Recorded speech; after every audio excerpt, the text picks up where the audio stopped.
얘기, 지난주에 했던 얘기들인데 조금 중복되게 하겠습니다. 1919년에 독일이 전쟁에서 집니다. 1차 대전에서 지고 독일 사회가 극심한 경제난을 겪고 실업자가 넘쳐납니다. 이렇게 나라가 망했으니까요, 당연히. 이때 독일 바이마르라는 아주 진보적인 도시가 있는데, 공화국이 있는데, 여기서 바이마르 공예학교라는 걸 디자인 학교로 바꿔서 학교를 하나 새로 만듭니다. 이게 바우하우스라는 학교입니다. 이게 전쟁 끝나고 학교를 만든다는 게 아마 이 학교를 만들면서 뭔가 독일 경제 재건에 도움이 되는 그런 걸 기대했던 것 같습니다. 공화국을 만들 때는요. 이 학교가 굉장히 진보적인 학교라서, 이 바이마르라는 데가 진보적인 데라서, 근대 헌법의 기본이 되는 자유주의 헌법, 그 바이마르 헌법을 처음 만든 곳이기도 합니다. 이런 데서 만든 학교니까 분위기가 굉장히 자유로웠고요. 약간 민주적이고, 진보적이고, 그런 동네였고, 이때 당시에 되게 잘 나가던 건축가, 이렇게 발트 그로피우스라는 사람을 이 학교의 교장으로 초빙을 합니다. 이 사람입니다. 되게 잘생겼습니다. 젊고 잘생긴, 막 군대에서 제대한 사람입니다. 이 사람이 예전에 말씀드렸던 독일 공장연맹, 거기서 활동하던 사람이었고, 이렇게 페트 베렌스라는 사람한테 교육을 받았었고요. 이때 당시에 르꼬르비지에 이 발트 그로피우스, 미스 반데로에, 뭐 이런 사람들이 페트 베렌스 사무실에서 일하고 있기도 했었습니다. 이 발트 그로피우스라는 사람을 이 학교 교장 선생님으로 모시고, 이분이 이제 전 세계에서, 아마 그때 유럽에는 그 국경이 잘 없었나 봅니다. 이렇게 유럽 각지에서 사람들을 모아옵니다. 그래서 유명한 쟁쟁한 사람들을 다 불러오는데요. 이때 당시에 전 세계 예술가들이 이 독일이라는 나라, 망한 독일이지만, 이 바이마르라는 공화국에 되게 매력을 느낀다 봅니다. 기계 문명을 굉장히 찬양하고, 새로운 세상을 열어가는데 예술가들이 막 꿈을 펼칠 수 있는 그런 장을 마련해 준 것 같아요. 그래서 그로피우스가 독일이 아니라 저희 세계에서 각지에서 선생님들을 초빙해오고, 그리고 또 그 중에 또 한 명은 요하네스 이텐이라고 해가지고, 그로피우스의 부인이 소개해가지고 또 선생님이 한 분 오기도 합니다. 이게 참여한 선생들이 되게 쟁쟁한 사람들입니다, 이후에도. 근데 이 사람들이 대개가 다 유럽 쪽에서, 이제 다른 나라에서 불러왔다 보니까, 이렇게 조금 있다가 나치 정부가 들어서면서 나치가 계속 외계인이랍니다. 외국인들을 감시하기 시작합니다. 감시하고, 또 바우하우스의 이념을 의심하기 시작합니다. 예술가들이 모이면 이상한 소리를 하잖아요. 그리고 바로 1918년 바로 옆 나라 러시아에서 그 10월 볼셰비크 혁명, 10월 혁명이 일어나가지고 사회주의 국가로 바뀐 때이기도 합니다. 자기랑 국경을 접하고 있는 러시아에서 혁명이 일어나가지고 지금 독일도 조마조마한 상태입니다. 그래서 이 나라의 나치 정부가 이 바우하우스의 선생들을 계속 따라다니면서 감시하고 외국인들을 추방하고 그런 과정에서 이 사람들을 결국은 계속 압박을 가해가지고 학교를 폐교시킵니다. 이게 1919년에 생겨서 1933년에 학교가 망합니다. 19년이 바이마르 공화국에서 바이마르 헌법을 만들었을 때고, 1933년이 이제 나치가 완전히 독일을 장악해가지고 수권법이라는 게 있던데, 그게 헌법을 부정하는 법인가 보더라고요. 그걸 만들었을 때 이 학교는 완전히 폐쇄됩니다. 폐쇄되고 이 학교는 공중분해 되죠. 외국인들은 다 쫓겨나가고 학교 선생들은 영국을 거쳐서 미국으로 망명해버립니다. 대부분이. 그래서 이 바우하우스의 학교 인형은 그대로 미국으로 전파돼가지고 미국에서 전 세계로 퍼지게 됩니다.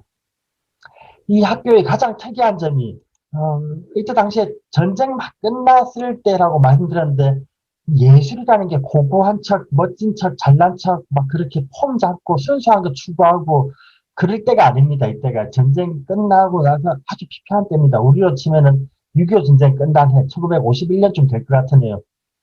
1950년쯤 될 것 같으네요. 이런 때 뭐 이렇게 정부라 그리고 여신 그리고 있고 뭐 하나님 그리고 있고 그러지 않을 것 같거든요.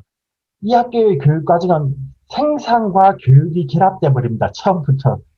기존의 그 학교, 미술학교라는 건 아카데미즘이라고 해서 아주 고상하게 그 옛날에 예술가들이 그린 그림을 따라 그리고 소묘라고 합니다. 소묘. 이렇게 연필로 그리는 거, 데센 같은 걸 배우고 그러는데 이 학교는 그 기본적인 미술 교육 과정을 싹 걷어치우고 학교 안에다가 공방을 설치합니다. 공방이라는 게 공장이죠. 작은 공장을 설치하고 기초 과정에서 저기 기존의 예술 학교들이 하지 않던 나무, 돌, 금속, 텍스타일, 색채, 유리, 흙, 도자기 같은 거예요.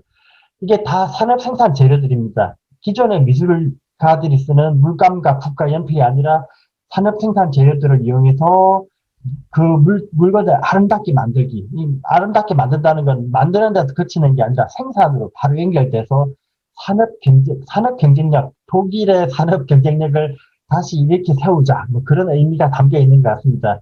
그래서 최초로 공방이 학교 내로 들어오고요. 산학협력이라 그럽니까? 외부 업체랑 연결해서 학교가 외부에서 돈을 받아다가 학교에서 프로젝트를 진행해 주는 걸 이 학교에서 진행을 합니다. 그리고 이 학교가 궁극적으로 추구했던 건 이 건축이었는데요. 실제로 이 건축을 하지는 않았습니다만 이 학교는 건축 학교를 지향했습니다. 약간 이념적으로 지향했습니다. 실제로 이 학교의 건축 과정은 한참 뒤에서야 생깁니다. 예.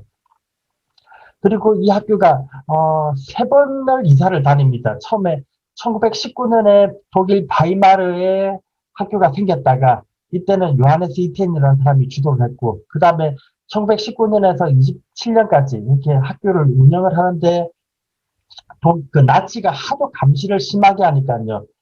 나치가 감시를 심하게 하고 바이마르에서 약속한 돈을 안 주고 그러니까 얘네들이 이제 여기서 폐교를 합니다. 쫓겨납니다. 학교가 망하고 났는데 이때 당시에 데사우라는 동네가 있습니다. 데사우라는 동네가 항공기 공장이 있는 그거 좀 돈 많은 동네였는데 이 데사우 시에서 바우하우스를 우리 동네에다가 위치하겠다 해가지고 불러옵니다. 불러와가지고 이 데사우에다가 학교를 설치합니다. 처음에 바이마르에 있을 때는 예술가들이 약간 좀 자유분방한 또라이들, 그런, 예, 제가 또 또라이라는 말씀이에요. 이 요하네스 이텐이라는 사람이 있는데요. 이 사람은 제가 잠깐을 좀 띄워놨었거든요. 이걸 좀 보여드릴게요. 야산데요. 이런 얘기는 하면 좀 민망하긴 한데, 이 부인이 저기, 그 알마, 예, 말러 부인, 알마 말러입니다. 이 말러 부인이라는 게 유명한 음악가의 말러, 그분입니다. 음악가 말러의 부인이 알마 말러인데, 이분이 그 유명한 음악가, 그 당시에 제일 유명한 말러의 부인이면서 아주 바람처럼 살았습니다. 이분에 대한 영화도 몇 개 나와 있는 걸로 알고 있고요. 이러다가, 여기, 그 말레이 부인인데 외도를 해가지고 코코슈카라는 사람을 만나고, 그러고 나서 좀 있다가 아까 보여드린 그로피우스라는 교장, 아주 젊고 유명한 교장을 군인일 때 만나가지고 또 잠시 바람을 피웁니다. 그러다가 말레랑 이혼하고 코코슈카를 버리고 그로피우스랑 결혼을 하거든요. 그리고 1915년에 결혼하고 1920년에 이혼했으니까 얼마 안 살았습니다. 이 여자분이 또 요하네스 이텐이라는 사람을 아까 보여드린 이텐이라는 사람을 이 바우하우스에 소개를 합니다. 이텐이라는 사람은 사진이 아까 있었는데 예, 여기 있네요. 약간 분위기가 묘하죠. 이렇게 수도승 같기도 하고 굉장히 심오한 정신 세계를 추구하는 사람입니다. 그래서 항상 그 그림 제가 지난주에는 바우하우스 완전히 기계화된 기계 생산 합리적인 미술만 추구했다 그랬는데 처음부터 그런 게 아니라 이 요하네스 이텐이 이끌고 있던 바우하우스는 명상하고 호흡법을 중요시 여기고 정신이 더 중요하다 그러면서 약간 좀 저세상 이야기를 합니다. 이렇게 엉뚱한 소리를 하고 수업 시간에 앉아서 그냥 명상하고 있는 겁니다. 뭐 우주의 기운을 모으고 그런 걸 했나 봅니다. 그리고 아주 추상이라는 건 인간의 감정을 드러내는 거다. 이거 바우하우스가 추구하는 거 아니거든요. 바우하우스는 기계 생산을 추구하고 아주 합리적인 미술을 추구하는데 이 사람이 있던 초기에 1923년 쫓겨날 때까지 그때까지 계속 그런 짓을 합니다. 그리고 학교 내에서는 막 학생들이 분열이 나가지고 이 정신세계를 추구하는 이 이텐을 좀 따르는 학생들, 이 요하네스 이텐이 되게 인기가 많았다네요. 이 학생들이랑 다른 학생들이랑 내부에서 분열이 일어나고 막 안에 학생들끼리 막 사회주의 이념 논쟁이 일어나고 막 그런 좀 시끄러운 학교였나 봅니다. 그래서 바우하우스가 처음부터 멋진 학교가 아니라 처음에는 좀 그냥 엉망진창이었다. 그리고 이 이텐이라는 사람은 또 아까 그 마일러 부인과 애인이기도 했고요. 그리고 지금 막 처음에 이제 골치가 아프니까 그로피우스가 1920년에 그 마일러 부인과 이혼을 하는데 나중에 알고 보니 좀 있다가 딸이 죽고 이게 쓸데없는 소리 합니다만 딸이 죽고 나는데 알고 보니까 그 딸이 또 그로피우스의 딸이 아니더라 뭐 이런 소리가 있습니다. 그래가지고 그로피우스는 이 초대 교장 선생님이었던 이분은 이 바우하우스를 처음부터 막 멋진 이념으로 가득 차가지고 새로운 세상을 만들겠다 그런 그 가득한 야심이 있었지만 쉽지가 않았습니다. 이렇게 학교 내는 내부에서 시끄럽게 싸우는 사람들이 있고 선생들끼리 분열이 일어나고 가정도 시끄럽고요. 그래서 초창기 바이마르 시대의 바우하우스는 뭐 그렇게 멋진 학교가 아니었던 것 같습니다. 처음에 시작은 어찌는지 모르겠는데 지금 보면 바우하우스의 그 그로피우스가 추구했던 학교는 조금 있다가 데사우로 건너갔을 때 실질적으로 시작이 됩니다. 이때 저기 누구냐 모홀리나기 모이너지라고 부르는 것 같은데 모이너지라는 사람을 학교에 불러와가지고 이 사람이 데사우가 요구하는 과학과 기술을 통해서 그 물건을 대량 생산할 수 있는 그런 방법을 찾는 걸 계속 고민하는 게 이 학교의 디자인 전통이 되어버렸습니다.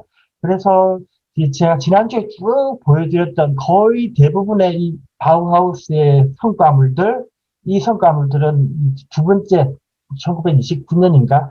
29년, 1929, 예, 29년에 저기 데사우로 건너갔을 때의 바우하우스가 이런 성과들입니다. 이게 지난주에 보여드렸듯이 이거 바우하우스가 초기에 그림 그리는 걸 곧바로 가르치지 않고 학생들한테 당시에 최첨단 산업 재료였던 뭐 섬유 뭐 아니면 저기 스테인리스 스틸 도자기 이런 걸로 기초 수업을 가르치고요. 그리고 그림을 가르치면서 그 아카데미즘이라 그럽니까? 전통적으로 배워오던 미술 방식을 완전히 버리고 그림을 처음부터 과학적으로 분석하고 비례를 밝혀나가는 작업, 이런 작업들을 시작합니다. 이게 이 당시에 그 피카소가 전에 큐비즘이라고 했던 거예요. 세상을 분해하고 쪼개고 다시 재조합하는 그 방식. 그 방식이기도 하고, 저기 네덜란드 텍스틸 운동할 때 그 구성, 몬드리안 구성 방식이기도 합니다. 몬드리안처럼 수직 수평선에 그 원색들만 빨강, 노랑, 파랑 세 개의 분자인 빨로파만 쓰고 어떤 비례가 가장 아름답느냐. 그때 당시에 몬드리안이 고민했던 건 예술이 어떻게 해야 가장 순수하고 아름답게 만들어지느냐. 그걸 고민했다면 이 사람들은 산업 제품이 어떻게 하면 가장 아름답고 순수하면서도 아름다운 형태로 만들어질 수 있는지를 고민한 것 같습니다. 하고 그 산업 재료들을 이용해서 산업 제품을 대량 생산하면서 아름답게 만드는 게 목적이었고요. 그리고 이 학교로도 굉장히 사회주의 성향이 짙었습니다. 그래서 이게 실제로 두 번째 교장이 된 그로피우스가 처음에 교장을 9년 하다가 데사우로 이사하고 나서 이제 너무 골치가 아프니까 회사 교장 선생님을 그만둬 버립니다. 그만두고 나서 두 번째로 한네스 마이어라는 교장 선생님이 들어오는데 이 사람은 대놓고 자기는 저기 마르크스주의자다. 그렇게 주장을 합니다. 그런 소리를 하니까 나치가 당연히 박해를 들어갈 겁니다. 그래서 거기서 또 얼마 못 있고 바우하우스는 또 문을 닫고 이사를 갑니다. 아무튼 두 번째로 이제 처음에 말씀드렸던 요하네스 이텐이라는 사람이 바우하우스를 이끌고 있을 때 학교를 너무 정신세계로 몰아넣었습니다. 이렇게 약간 좀 인도에 요가하는 사람들처럼 이렇게 명상하고 수련하는 데 집중을 했었는데 이 모홀리낙이라는 사람이 들어와서는 교육과정을 개편을 하면서 완전히 과학과 기술로서 생산될 수 있는 미술에 집중을 하기 시작합니다. 이게 이제 데사우 시와 이해관계가 딱 맞아 떨어집니다. 데사우 시가 그때 당시에 이 바우하우스 학교에다가 굉장히 전폭적인 지원을 하거든요. 학교 교사를 지어주고요. 제가 지난번에 1년 만에 학교를 지었다 그랬는데, 2년 만에, 1년 만에 지었더라고요. 그리고 여러 가지 과학적인 실험을 하면서 여러 가지 그 실험들을 많이 합니다. 색채를 그 과학적으로 증명하고 색채를 이렇게 이론적으로 정립하는 게 이 학교고, 그 구성, 저기 뭐냐, 색채 이론, 비례 이론, 뭐랄까요, 이런 것들을 종합적으로 체계화 시켜냅니다. 이게 순수하게 바우하우스만의 업적은 아닙니다. 제가 쭉 그동안 수업을 해오면서 말씀드렸는데, 그 아르누보에도 있었고, 데스트레도 있었고, 또 뭡니까, 세세이션 파일도 있었고, 유럽 각지에서 일어났던 여러 가지 미술 운동들, 공예 운동들이 다 하나로 집대성돼서 이 바우하우스라는 데서 이렇게 이제 꽃을 피웠다. 그렇게 보시는 게 맞습니다. 그냥 이 사상가들이 미술을 통해서 세상을 개혁하겠다.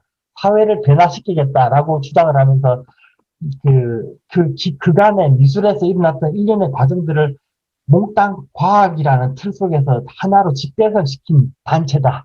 그렇게 보시면 맞습니다.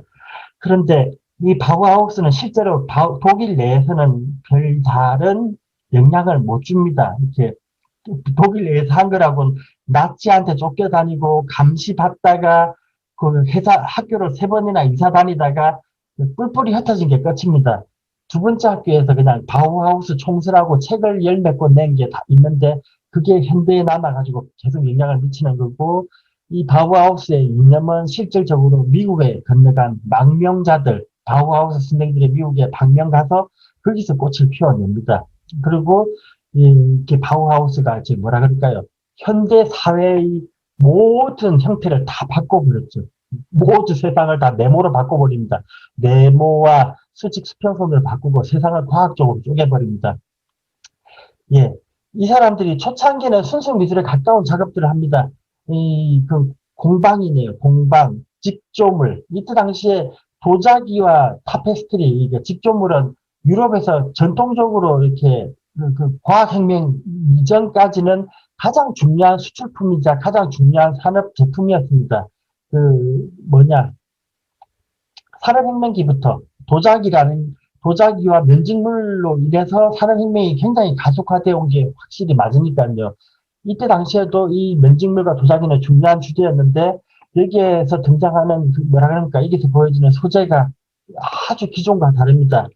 예쁘게 보이려는 소재가 아니라 요즘으로 치면 디지털 기후 같은 수직 수평으로 나눠진 과학과 기술의 이미지를 형상화한 것 같습니다. 예. 쭉 넘어갈게요. 예, 예, 특히 바우하우스는 의자가 많이 나옵니다. 이게 유명한 의자입니다. 재료의 순수하다는 거. 이게 지난주에, 혹시 제가 막 넘어가는데 혹시 궁금하시면 지난번 거 한 번만 좀 다시 돌려보십시오. 유튜브 들어가셔서. 산업 재료를 이용하고 장식을 제거하고 재료의 순수한 본질이 드러날 수 있게끔 작품을 만듭니다. 그리고 전통적으로 사용되는 소재들을 제외하고 이게 재료들이 가지는 순수한 특성들, 탄성을 이용해서 물건을 만들었는데 이게 현대까지 길이 계속 칭송받습니다. 그리고 이 사람들이 만드는 물건들, 감상 목적의 물건이 거의 없습니다. 도자기, 타페스트리, 그것도 감상 목적은 아니겠죠. 그러면 실용적인 물건들을 만듭니다. 대부분 다.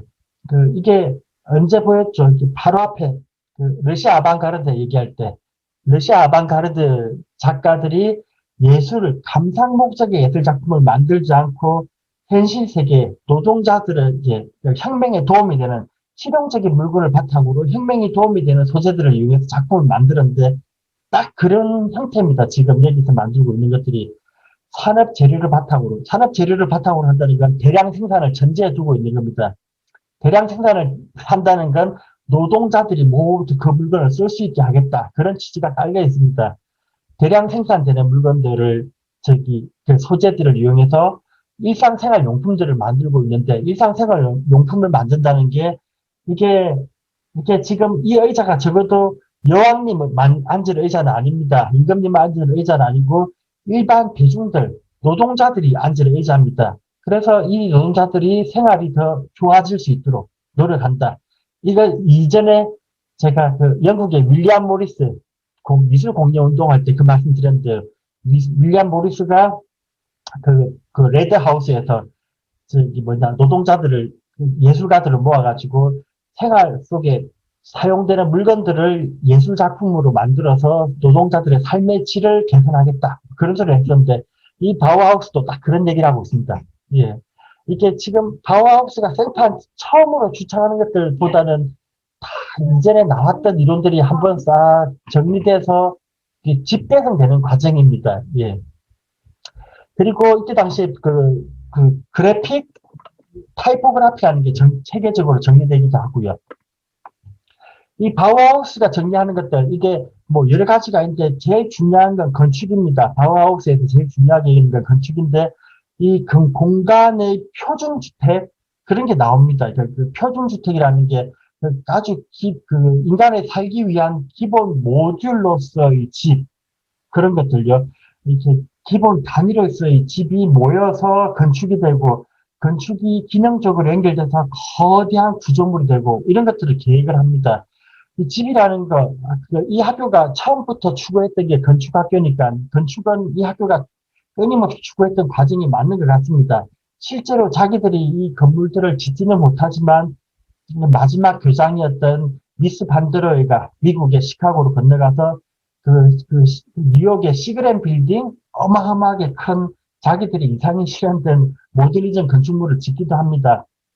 그리고 이 바우하우스 교사 역시도 기능적으로 이어진 건물들, 이 사람들이 바라보는 건축이라는 건 사람이 살기 위한 기계로서의 건축입니다. 모든 게 기능적으로 연결되고 대량 생산돼야 되며, 이게 건축조차도 짓는 게 아니라 대량 생산, 조립 생산되는 건축물로서 이 건축이 접근됩니다. 그래서 항상 이 사람들은 대량 생산된 물건은 그 표피, 재료가 순수하게 드러나기를 바랍니다. 그래서 이 사람들이 만든, 이 모더니스트들이 만든 건축물이 보면 콘크리트가 노출된 자국들이 굉장히 많이 남아 있습니다. 거푸집을 뗀 자국들요. 대량 생산됐다는 걸 노골적으로 드러내는 거죠. 이런 작업들을 쭉 합니다. 예. 근데 이 사람들은 이렇게 단순히 외피적으로 보이는 것뿐만 아니라 굉장히 이념가들이기도 합니다. 이념가들이라는 게 쭉 제가 안 보고 넘어갔는데, 예, 이 학교는 예술 학교이기도 하지만 사실은 어떤 면에서 보면 하나의 이념 공동체입니다. 미스 반드레이가 미국 건너가서 바우하우스는 하나의 이념이었다, 이렇게 얘기를 합니다. 이게 실제로 이 학교가 만들어낸 제품들 산업화되지 않습니다. 이렇게 잠시 히트는 쳤는데 돈이 안 됩니다. 그리고 끊임없이 이사 다니면서 쫓겨다닙니다. 데사우라는 학교에서 또 1931년인가 나치가 계속 추궁하니까 데사우시가 더 이상 못 돌봐주자 학교를 폐교시킵니다. 그래서 마지막 교장이었던 미스 반드로에는 그 학교를 지금 베를린에다가 다시 짓는데 망한 그 전화기 회사를 하나 사가지고 그 공장 안에다가 학교를 집어넣었다가 33년에 완전히 망해버립니다. 흩어집니다. 근데 이 학교가 추구했던 그 이념이 살아있는 거죠. 이 학교는 굉장히 사회주의 학교고요. 그리고 이게 뭐냐, 이게 이 예술이라는 게 그동안에 굉장히 고고하고 이념적이고 잘난 예술가들이 막 이렇게 막 그 살롱에서 폼이나 잡고 있던 그런 예술들을 현실에다가 예술을 확 끌어당겨 버립니다. 산업과 현실 속에다가 끌어와 버립니다. 이게 지지난번에 말씀드렸던 독일 공장혁명이 추구했던 바이기도 하고요. 예술과 산업 사이에 그 뭐라 그럽니까? 예술은 약간 좀 그 산업계 그 장사하는 사람들을 멀리하는 그런 그 건방진 버릇을 이 학교는 완전히 없습니다. 예술과 산업의 경계를 무너뜨리고요. 그리고 건축이라는 걸 조립 생산을 시도합니다. 시도만 했습니다. 직접 지은 건 아니고요. 조립 생산은 달리 말하면 대량 생산이고, 대량 생산을 하는 이유는 노동자들을 위한 겁니다. 노동자들을 위한다는 건 이 사회주의 이념이, 예술에다가 사회주의 이념을 집어넣은 건축물입니다. 그리고 뭐 심리학, 경제학 이런 걸 연구했다 그러고요. 그리고 모든 물건은 반드시 대량 생산되는 방식으로 물건을 만듭니다. 대량 생산되는 이유는 서민을 위해서 그렇고요. 그리고 산업 생산 가능한 여러 가지 방법을 시도합니다. 끊임없이 시도하고요. 그래서 바우하우스는 성공한 미술 운동이라기보다는 그냥 미술의 이념이자 방향을 제시하는 학교였습니다. 바우하우스 스타일이라고 이렇게 히트를 쳤던 건 그것도 있긴 합니다. 그 구체적으로 눈에 보이는 그 딱딱한 모양들. 그렇지만 결과적으로는 이 학교는 미래 발전 방향을 제시한 학교입니다. 그냥 이념단체였습니다. 그리고 이 사람들이 교육 방법을 쫙 정리하면서 색채 이론, 비례 이론, 그 공간 분할, 뭐 이런 것들을 쭉 만들어낸 것들이 현대 예술 교육의 기본처럼 굳어졌습니다. 그래서 이 이후로는 모든 전국의 세계 디자인 대학들은 이 바우하우스가 만든 기본적인 체계를 따라간다. 그렇게 보시면 될 것 같습니다. 그리고 예술과 기술을 통합했다. 굉장히 딱딱하거든요. 이 학교가 했던 예술들은. 그리고 이 사람들은 약간 과대망상증 환자들입니다. 제가 처음에 그 얘기를 했었는데, 이 학교 처음에 선언문 보여드릴 때, 어, 예, 학교를 만들면서 선언을 하고 시작하지 않습니까? 자기들이 예술가와 공예가와 뭐 이런 기술인들의 계급 차별을 없애고 지상의 유토피아를 만들자. 뭐 이런 소리를 했는데, 이것처럼 이 사람들은 그 자기들 미술이 국제주의라고 주장을 하기 시작합니다. 국제주의가 무슨 말이냐면 전 세계 어디에서나 보편적인 예술이다. 예술이라는 게 보편적인 거라고. 예술은 그냥 주관적인 겁니다. 예술은 내가 좋으면 좋은 건데, 이 사람들은 이 과학 기술에 기반한 이 미술 작품들이 전 세계 어디서나 보편적으로 통용되는 거다. 그래서 자기들 마음대로 여기다가 인터내셔널 스타일이라고 이름을 붙입니다. 그래서 자기들이 만드는 이 예술 작품은 자기 나라 독일뿐만 아니라 전 세계 어디에서나 모두 이게 약간 사회주의 혁명가 같은 겁니다. 이게 그 사회가 진화하고 발전해서 궁극적으로는 사회가 이렇게 발전해 나갈 거다. 이게 지금 뭐라 그럴까요? 저기 영국의 식민론자들 얘기를 하는 게 더 빠를 것 같은데요. 그 영국의 제국주의자들, 식민주의자들, 이 사람들이 자기들이 먼저 근대화하고 나서 식민지를 막 쳐들어가면서 하는 얘기가 뭐냐면, 니네가 약간 야만적이니까 우리가 근대화 시켜주겠다. 그런 주장을 합니다. 그런 그 논리의 근거가 뭐냐면, 역사는 항상 필연적으로 농경사회에서 중세를 거쳐서 근대 사회로 이렇게 점점점 발전해 간다라고 주장을 합니다. 이렇게 뭐 어떤 제도를 차차차차 밟고 지나가서 발전해서 근대 국가로 발전하는데, 니네는 식민지 국가들은 우리보다 한참 뒤에 있으니까 우리가 니네를 좀 더 빨리 근대화될 수 있도록 이끌어 주겠다. 그런 주장을 하는 게 식민주의자들, 제국주의자들의 논리였습니다. 그래서 옛날에 일본이 우리나라 쳐들어왔을 때 그 주장한 게 대동아 공영권, 일본이 먼저 근대화해서 잘 살기 때문에 가난한 한국이랑 동아시아 국가들을 우리가 대신 발전시켜 주겠다. 큰 동아시아를 다 같이 영화롭게 살게 하겠다. 그런 주장을 하는데, 이 식민주의자들이 근대주의 이론을 가지고 가난한 나라를 압박하던 수단이 그 근대화, 뭐라 그럴까, 제국주의자들의 근대화 이론입니다. 딱 여기서 바우하우스에서 보여지는 이 모더니즘 운동이 그런 모습을 가지고 있습니다. 모든 예술이 발전하면 결국 과학화될 것이고, 우리처럼 분자화시켜서 예술의 분자를 찾아가지고 제조합해서 이런 사회를 위한 예술을 추구할 것이다. 이 말이 전 세계적으로 보편타당한 예술이다. 이렇게 주장할 수 있는 근거고요. 이게 전 세계로 퍼져나가서 국제적으로 모두가 이 예술 작품을 통해서 사회를 변화시켜 나갈 거다. 라고 얘기하는 게 인터내셔널 스타일입니다. 굉장히 건방진 말입니다. 인터내셔널리즘, 국제주의이기도 합니다. 그런데 실제로 그렇게 돼버렸죠. 이 학교의 그 활동들은, 이 학교가 보여준 여러 가지 활동들은 뭐라 그럴까요? 굉장히 획기적이고 그 미래 사회에 영감을 불러준 거긴 한데요. 굉장히 건방진 모습들도 많이 보입니다. 미국을 통해서 전파됐지 실제로 자기들이 전파시킨 건 아닙니다. 근데 어쨌든 이 독일인들은 참 대단한 것 같아요. 여기 선생님들입니다. 기념비적인 사진인데 당시에 굉장히 유명한 사람들이 많이 있습니다. 이 중에 특히 유명한 사람, 이게 그로피우스하고 모홀리나기, 라즐로 모홀리나기가 이 바우하우스의 교육 체계를 거의 다 만든 사람입니다. 이 사람이 나중에 시카고로 건너가서 시카고의 뉴 바우하우스라고 바우하우스의 이념을 그대로 옮겨놓은 뉴 바우하우스를 만들고요.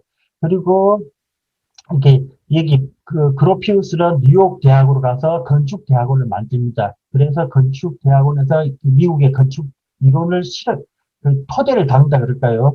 그리고 음, 칸딘스키, 폴 클레, 파이닝거, 스톨츠, 슐렘버, 이렇게 미스 반데로에가 없네요. 반데로에는 미국의 시카고 대학으로 가서 건축대학장이 됩니다. 건축대학을 만들고 시카고 학파, 지금도 계속 유명하죠. 시카고는 계속 건축이라는 인연이 있는 것 같습니다.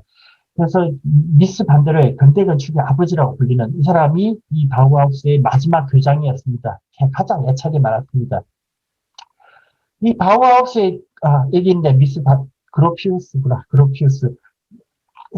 반대로 사진이 없네. 예. 이 학교에서 만든 물건들 대충 좀 보고 다음 얘기를 좀 하겠습니다. 이 주전자를 만드는데 굉장히 전통에서 벗어난 모습들이죠. 기하학적으로 다듬어져 있습니다. 기하학적으로 다듬어져 있다는 게 이게 주전자를 만들면서 그 금속 공예하는 사람들 철판을 가지고 망치로 탕탕탕탕 두드려서 펴니다. 펴가지고 원하는 모양을 만들고 그 갈고 이렇게 땜질하고 그러는데요. 지금 여기서 보여지는 이 주전자의 모습은 혹시 저기 철공소 가보시면 철공소라고 그래야 됩니까?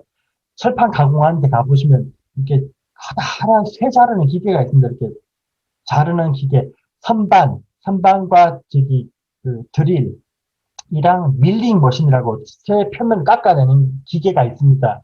이게 지금 이 주전자들이 만들어진 모양이 사실 굉장히 쓰기 불편할 겁니다. 모서리가 많아서 물때도 낄 거고 손으로 잡기가 힘듭니다. 근데 이게 공장에서 그 당시에 그 과학기술이라고 생각되는 산업기계들로 잘라내거나 그 생산하기 가장 용이한 형태라고 이 사람들이 생각을 한 것 같습니다. 그래서 원은 깎아내기 쉬우니까요. 원과 평면들, 이런 것들을 조합해서 물건들을 만들고 있습니다. 굉장히 이 당시로서는 센테이션합니다. 이 바우하우스가 만들었던 물건들, 집조물들, 이런 게 당시에 유럽 전체에 다 받아들여진 건 아닙니다. 싫어하는 사람들도 많았습니다. 그리고 바우하우스가 무작정 다 과학기계 이런 것만 찾아하는 게 아니라 초기에는 이런 것도 많이 만들었습니다. 요하네스 이텐, 아까 처음 말씀드렸죠. 처음에 약간 남봉꾼 같은 사람입니다. 바람둥이고, 이 사람이 처음에 바우하우스를 이끌 때는 그냥 일반적인 예술학교 성격에 머물러 있었을 때도 있습니다. 이게 색채 이론을 연구했는데요. 뭐 진출색, 대비 같은 걸 연구하고요. 이텐이라는 사람, 아까 나온 얘기 대충 하다 넘어가는데, 그, 그, 이게 바우하우스가 추구했던 이념이 아주 순수하게 바우하우스만의 것이 아니다. 유럽 전체에서 일어났던 미술과 공예와 관련됐던 운동들이 다 집대성된 거다. 이렇게 말씀드렸는데, 그게 실제로 그랬다고 볼 만한 증거들이 되게 많습니다. 아까 이 사진 대충, 예, 아까 이 말러 부인 있잖아요. 말러 부인. 이, 그로피우스, 발트 그로피우스, 바우하우스의 첫 번째 교장 선생님의 부인입니다. 이 첫 번째 교장 선생님 사진이 다시, 그래도 얼굴 보면서 얘기하는 게 나을 테니까요. 이 젊고 잘생기고 똑똑한 이 유망한 건축가가 군대에서 제대를 합니다. 저기 1차 대전에 참전했다가 그게 뭐 총을 맞았는지 심각하게 부상을 당해서 엘가사 제대합니다. 그리고 나서 이 말러 부인, 이혼한 말러 부인과 결혼을 하는데요. 뭐랄까요. 이 말러 부인은 이 이전에 이 말러 부인이 처음으로 사귀었던 사람이 이 말러 부인의 아버지, 양아버지가 누구냐면, 세세이션, 오스트리아 세세이션, 아르누보 운동, 오스트리아 아르누보 운동이었던 세세이션 파에서 활동하는 화가였습니다.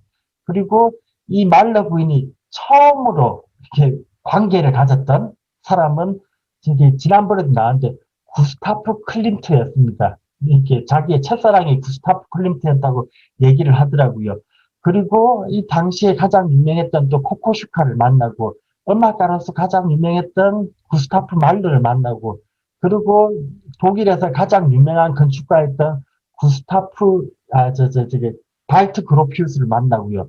그리고 이 저기 말러는 또 당시에 저기 정신적으로 좀 문제가 있는 것 같아가지고 그거 오스트리아의 심리학자 누구냐 프로이드 그 프로이드요 프로이드 프로이드한테도 정신 분석을 받기도 하고 제가 지난번에 프로이드 얘기하면서 또 달바도로 달리 얘기했었던 거 기억나시나요? 달바도로 달리도 프로이드랑 상담을 하면서 프로이드가 아침에 꿈꾼 걸 그려봐라 그랬더니 이제 아침에 일어나자마자 막 그림을 그린다고 저기 여기 있을 것 같은데 예 이게 지금 막 네덜란드 얘기하다가 여기 있네 달바도로 달리 이 달리가 그린 그림은 그냥 뜬금없이 튀어나온 게 아니라 그 프로이드하고 상담을 하면서 프로이드가 꿈꾼 내용을 그림 그리세요. 그러니까 그려놓은 겁니다.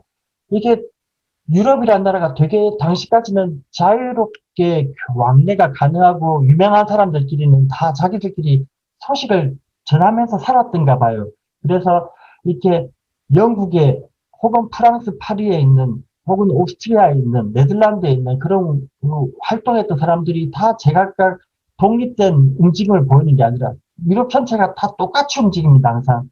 그리고 이게 뭔가 이게 사건이 있으면 꼭 그 사건 주변에 그 사람들이 한꺼번에 다 등장합니다.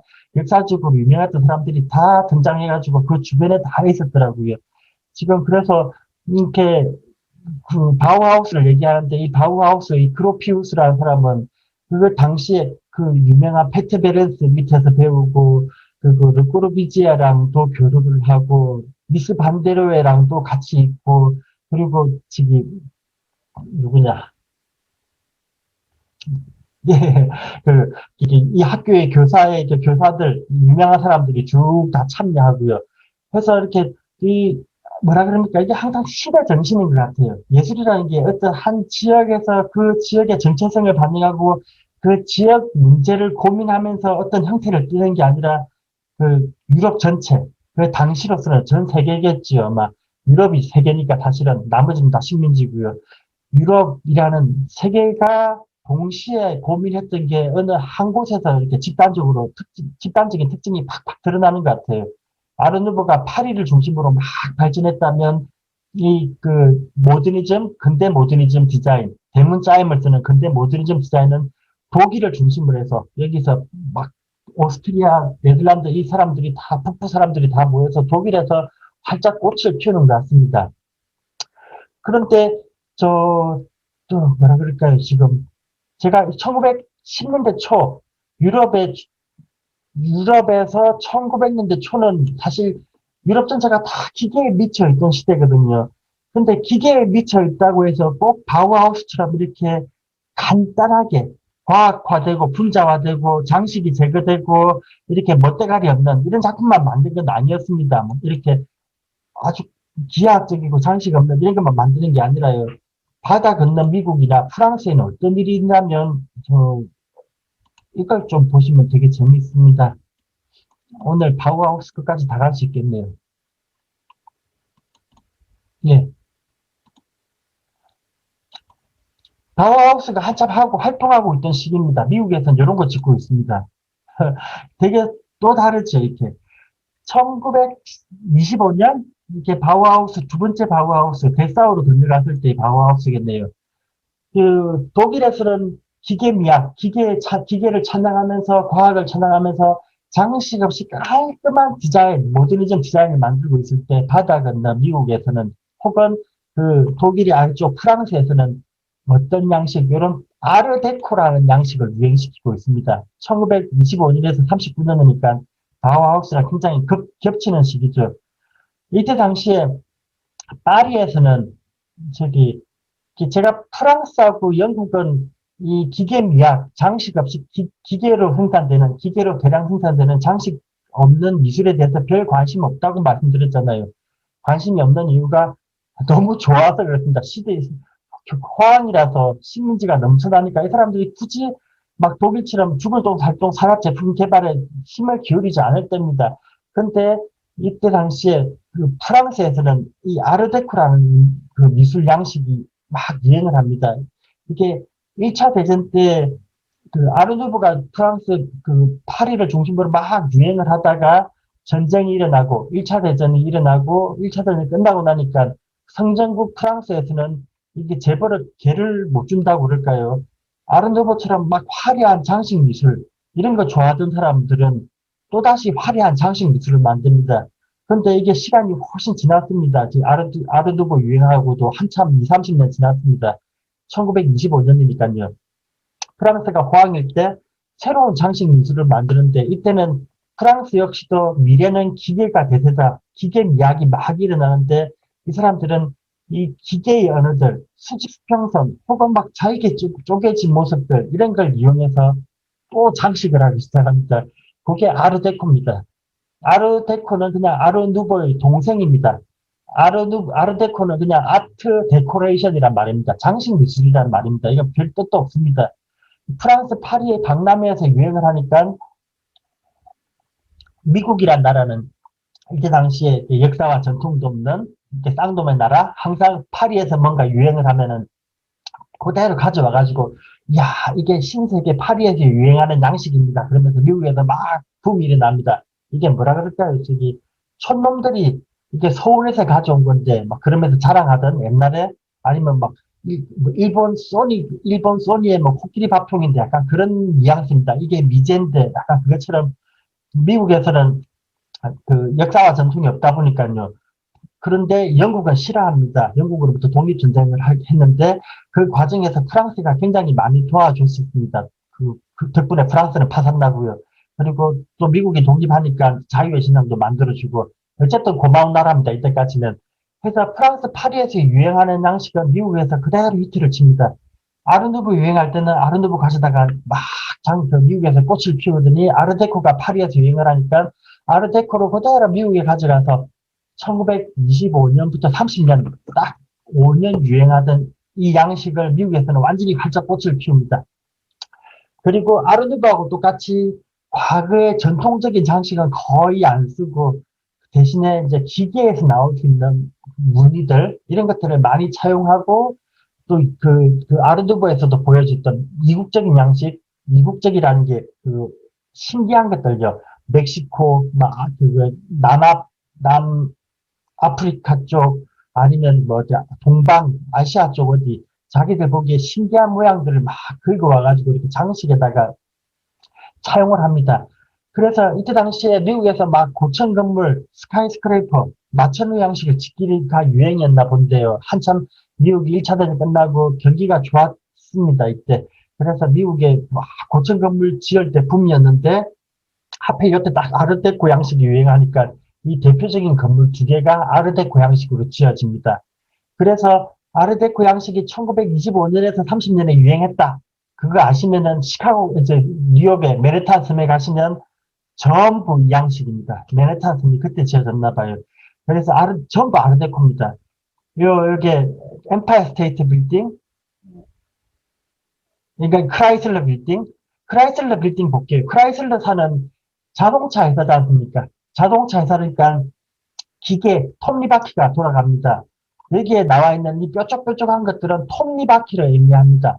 톱니바퀴가 막 돌아가고요. 그리고 태양을 의미하기도 합니다. 태양이라서 해가 막 촤촤촤 떠오르고 있습니다. 그리고 뭔지 모르겠지만 이거 전체적으로 볼 때 하나의 기계 부품 같이 만들어져 있습니다.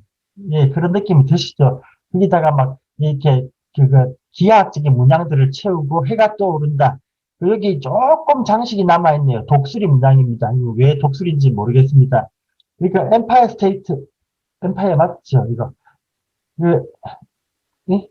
잠깐만요. 진짜 크라이슬러 빌딩 맞고요. 예, 엠파이어 스테이트 빌딩. 이게 1931년, 32년에 지어졌네요. 그 세계에서 제일 높았던 건물. 이 빌딩의 모습은 지금 여기를 보십시오. 여기 계단이 져 있습니다. 이게 탁, 탁, 탁, 탁. 계단이 져 있는데,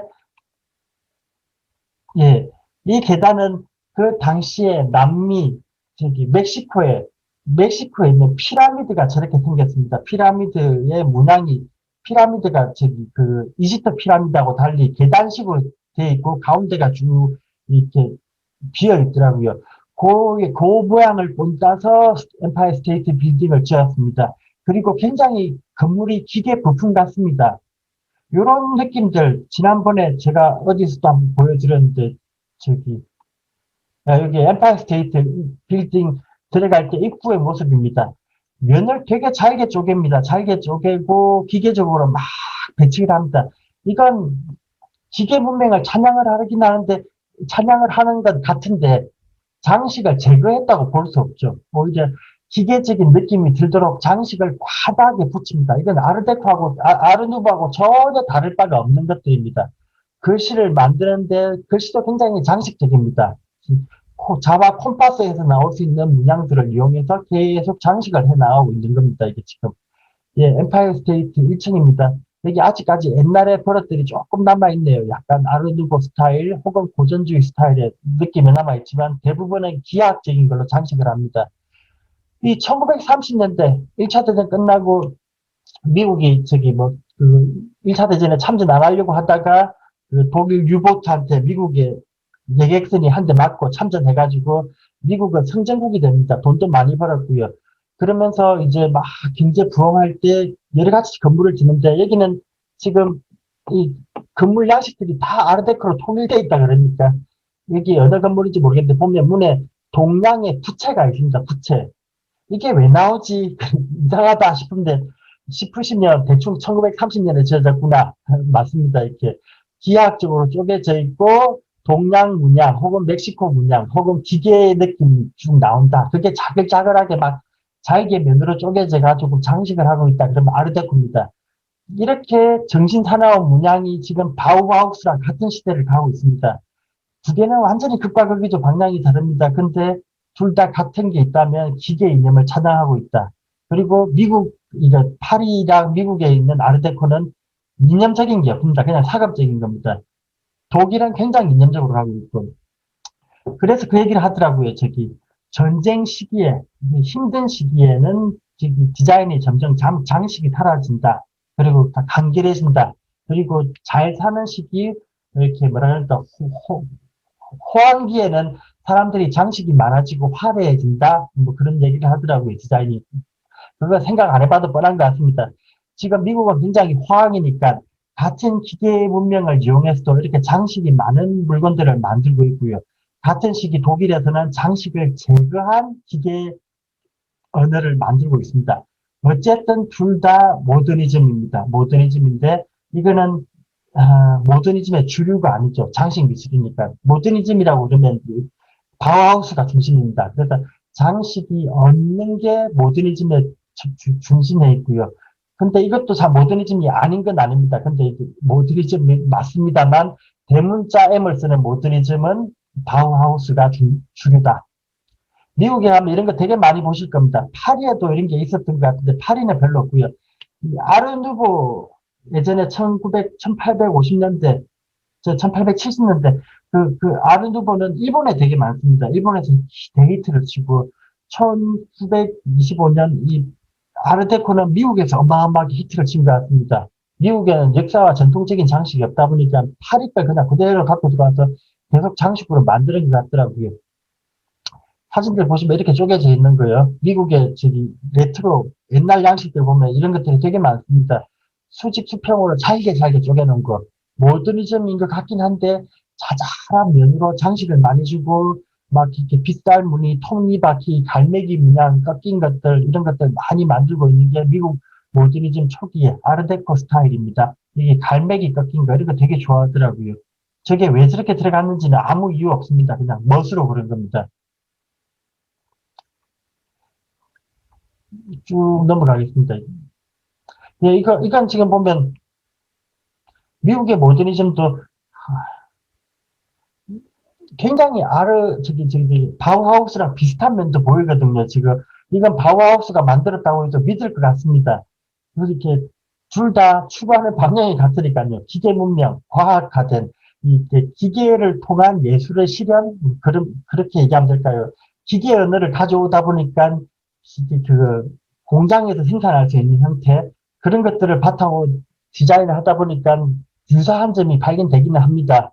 그런데 이념적으로는 완전히 다릅니다. 미국에서 발전했던 아르데코는 그냥 장식입니다. 많이 팔아먹기 위해서 만든 장식이고 독일에서의 그 장식 없는 미술은 철저하게 이념적인 디자인이었습니다. 예. 근데 가는 방향이 같네요. 그래서 이게 시대 정신인 것 같다. 뭐 그런 얘기를 자꾸 하게 됩니다. 음, 이제 얼추 미국의 아르데코를 이렇게 빨리 끝내면 안 되는데, 보자.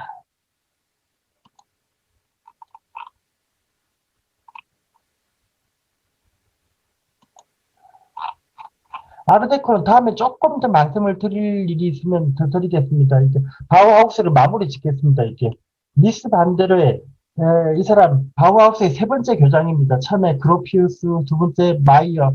이 사람 학교만 세 번 옮긴 게 아니라 교장도 세 번째 바뀌었습니다. 첫 번째 그로피우스는 사는 게 너무 힘들어가지고 그만두고요. 하도 나치들이 괴롭히고 학교는 막 애들이 반란 일으키고 돈 떨어져서 돈 구하러 다니기 힘들고 부인 이혼하고 딸은 죽고 죽은 딸은 자기 딸 아니고 막 개인 내적 외적으로 너무 힘들어서 그만둬버리고 두 번째 교장 한네스 마이어는 사회주의 마르크스주의자라서 나치가 쫓아내고 이제 이 사람이 세 번째 바우하우스 교장입니다. 미스 반드로에는 아주 철저한 저기 기계론자입니다. 제가 지난주에 헷갈려가지고 미스 반드로이가 바우하우스의 졸업생이라고 말씀드렸는데 아닙니다. 이 사람 졸업생 아니고 그냥 옛날부터 있던 사람입니다. 페트 베렌스 사무실에 일하던 사람. 이 사람은 미국에 건너가서요. 독일에서 쫓겨나서 미국에 가가지고 시카고 대학이 아니라 일리노이 공과대학에 그 건축 학부를 만들고 여기에 교장이 됩니다. 그리고 이제 미국에서 여러 가지 건물을 만드는데요. 이게 미스 반데르가 만든 의자입니다. 소파. 굉장히 깔끔하죠. 스테인레스만 이용해서 탄성을 이용한 제품. 아까 보여드렸던 바실리 의자랑도 거의 맥을 같이 합니다. 더 깔끔해졌습니다. 그리고 이게 시그램 빌딩인가요? 이게 미국의 시그램 빌딩입니다. 그 까만 스틸, 철골과 유리로 조립된 건물. 이 건물 보고 우리나라에 서울에 종로에 3일 빌딩을 김중업 씨가 3일 빌딩을 이 건물 보고 만들었다고 얘기를 합니다. 아, 그, 예. 이 건물이 보면 그냥 그 철골과 유리로 지어진 건물입니다. 이건 완전히 기계거든요. 돌도 없고 콘크리트도 없고 철골과 유리로 지어진 건물. 이건 그냥 곧바로 현대 건축입니다. 그래서 이 사람들은 이 건축 양식을 인터내셔널 스타일, 인터내셔널리즘, 국제주의라고 부릅니다. 모더니즘은 국제주의다. 바우하우스에서 만들어진 디자인은 대문자임을 쓰는 모더니즘이고 모더니즘은 국제주의다. 이 굉장히 금방진 얘기거든요. 제국주의자들인가 합법한 얘기입니다. 자기들이 만든 게 세상의 표준이라고 주장하는 건데 실제로 그렇게 됩니다. 이제 이 앞으로 이 세상은 이제 이후로 지어지는 건물들은 장식이 완전히 배제된 철골과 유리로 조립되고 내부는 완전히 기계로 컨트롤되는 공기도 기계로 조절되고 계단도 기계로 움직이고 전기로 움직이는 기계화된 건물의 시대가 열립니다. 이 마티스 반데르 이후로부터. 그리고 커터널 양식, 이 벽이 그 햇빛 가리개 정도만 하는 역할, 기계화된 인간이 살기 위한 기계로서의 집이 등장을 이후로 쭉 하고요.